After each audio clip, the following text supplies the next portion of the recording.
Hello everyone! Hi, it's Rachel. Welcome back to Book and Bloom. Today I have kind of an interesting topic. I thought it would be funny to read one-star reviews of some of my favorite books. Just see what people have to say about the books that I love that they hate.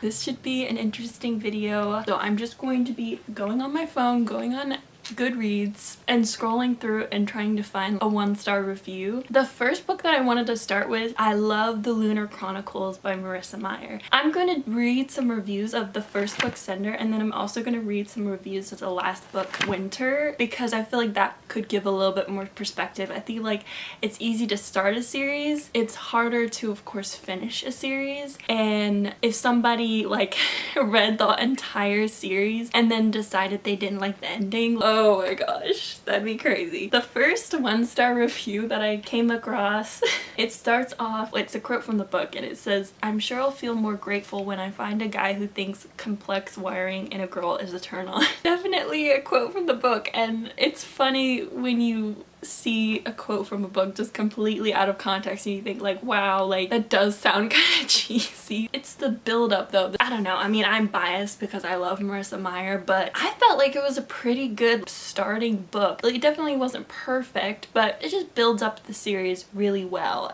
I don't know, I could geek out about this whole series. Probably should make a whole video just geeking out about the Lunar Chronicles and just how like, oh, it's so good. But I just want to see what this person has to say. They've written quite the essay, so this is like a legit, like, you could tell that this person, like, they review books, so this will be interesting. In this, my third attempt to read Cinder, I finally made it to the end, but I find myself wishing I hadn't bothered. Going into the book, I thought it was fair to expect a light, probably unremarkable, but ultimately entertaining read. I guess, you know, I guess that's fair. I mean, it's YA, it's not trying to be pretentious or anything. I did not come to this book wanting my mind to be blown with science or to be taken to another world by beautiful prose, but I also did not expect it to be so painfully boring, which it was. Cinder takes a bold and fascinating premise, sketches out a basic outline of it, and then never fleshes it out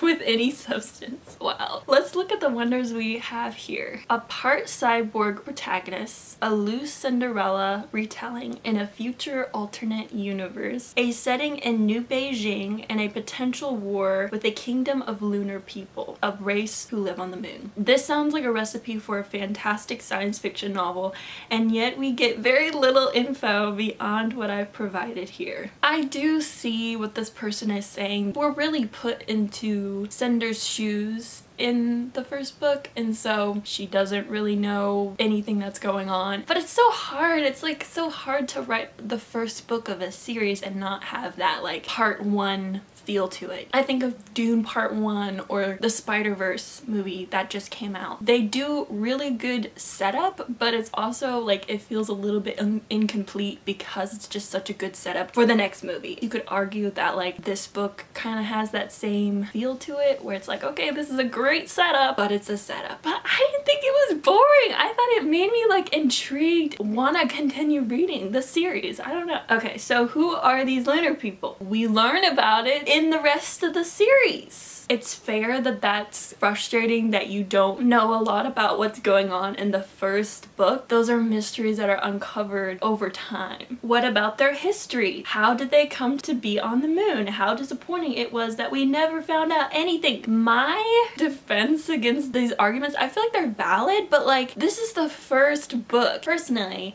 I think it's a very weak technique in order to build a world, in order to explain everything to your readers by info dumping. And I feel like this person is basically saying like, oh, why didn't they info dump all this information? Like, what do you think? You have to have a little bit of a starting point. We're in Cinder's shoes. She doesn't know the history of these people. She doesn't know like anything about these people herself. And yes, maybe it's frustrating in the first book to have all those mysteries, to have all those questions. Like, how boring would the book be if we just were info dumped all the questions that we had in the first book? It's a whole series. Like, as a writer, you shouldn't do that. That's how you engage the reader and get them curious to read more. I don't know what you want, lady. Beyond the fact that they have an evil ruler. I mean, that's accurate. And this setting in a future alternate world in New Beijing even, do you ever get an exciting look into its culture? Any beautiful or ugly visuals? Any insights into its history, customs, anything?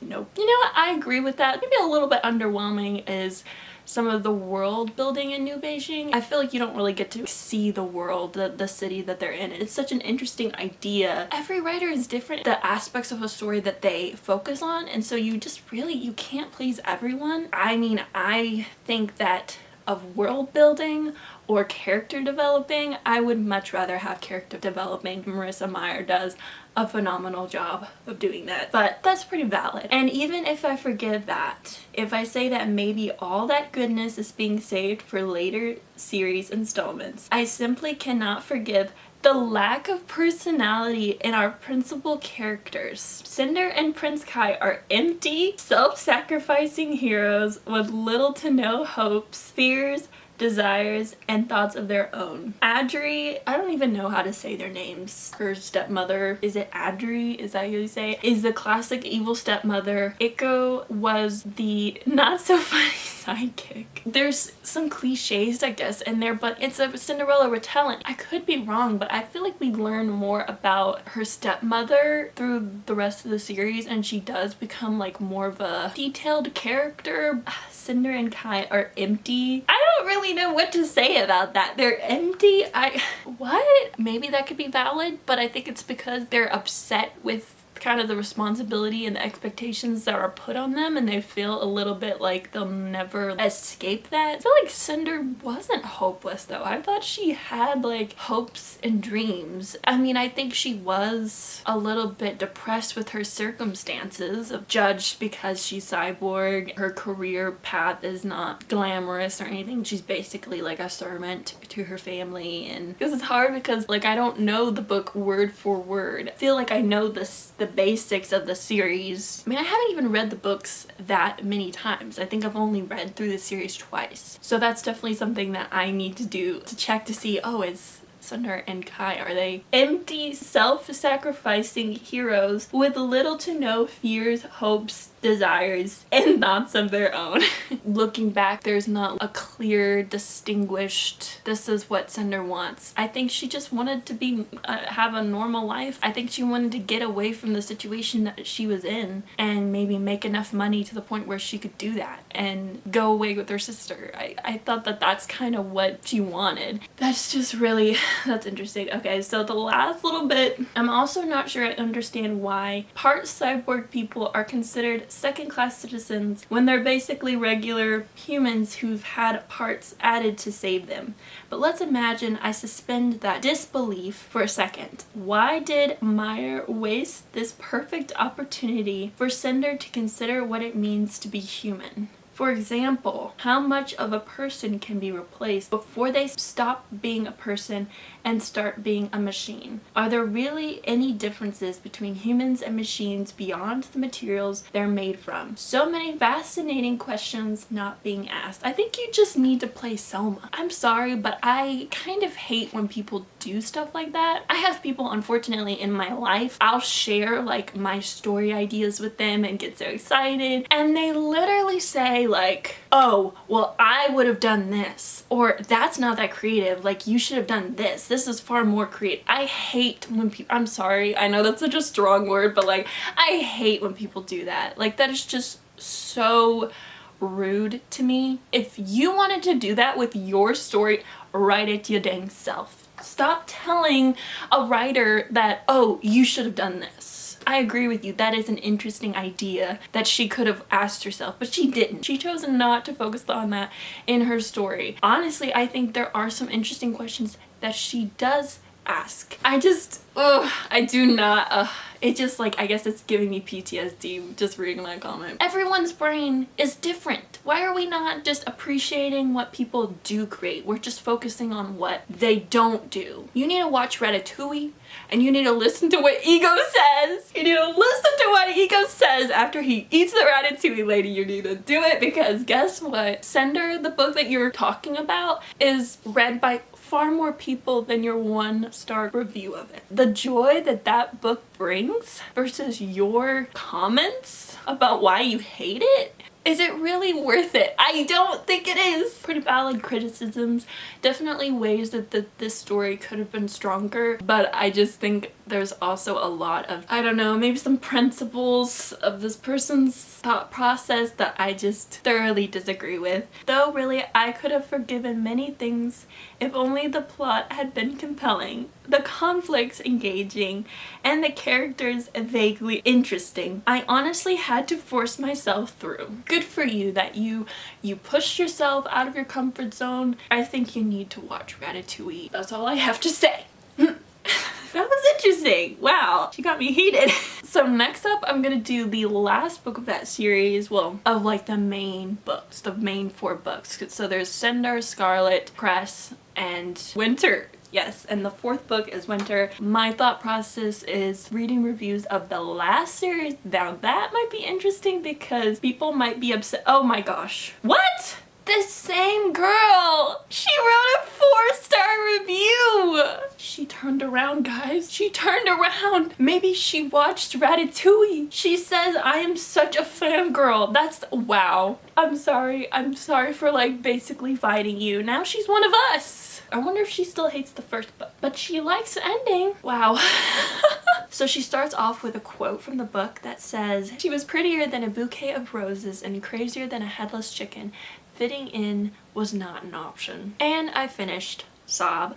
The last few weeks have been a whirlwind of Lunar Chronicles. After finally giving in and picking up Scarlet, even though I hated Cinder, I haven't been able to get enough of this series, and this long-ass final installment was a heart-pounding, fast-paced finale. You know, I actually checked, and this is the longest YA book I've ever read. I can also attest to that. Like, this book is huge. At over 820 pages. The second longest book being Harry Potter and the Order of the Phoenix at 766 pages, which I think that is insane. I was a bit concerned, seeing as I generally think any YA book over 500 pages feels too long, but I needn't have worried. I flew through this monster. Yeah, I was the same way with this book. I've come to the conclusion that I really like how Meyer balances retelling with the traditional story. She gets the amount of each just right, changing up enough to keep it surprising and exciting, but slotting in many parallels to the original series that often caught me by surprise and make me smile. I also love how far the relationships have come. Lots of funny and touching dynamics, lots of great friendships to remind us that romance isn't everything. I agree, I love that too. In Winter, I loved the title character so much, in addition to the brave, level-headed Cinder, the fiery Scarlet, and the sweet, intelligent Cress. We now have Miss Beautiful and Crazy. Each character is very different, but important in her own way, and together they make a funny, lovable team. The book wraps up very well, delivering a dramatic and bloody climax. There are many close calls, lots of action, and lots of crazy. As I've said about the previous 2 books, this might not be great literature, it is sure a rush of wild excitement. And can we all take a moment to talk about how great Thorne is? Yes. I compared him to Gilderoy Lockhart. What? In my review of the last book, he's still my favorite character. Yeah, that's pretty accurate. But he has like a character arc, okay? He doesn't stay like a narcissist. Anyways, he's just so hilarious and ridiculous in the best way. So we converted her, girls. We did it. Props to this girl for reading the rest of the series. Like, I wonder what convinced her to even pick up the other books. I kind of want to read like her other reviews of like Scarlet and Cress because I'm just so intrigued. What got her to read these books and then to fall in love with them? I wonder if she would change her mind about Cinder, or if she still thinks it's a 1-star book but the rest of the series makes up for it. I wonder if she still thinks that. They basically wrote their own novel in response to this book. I just kind of want to say, like, maybe that's your own problem. That is more likely than all these other things that are happening and you had a problem with that.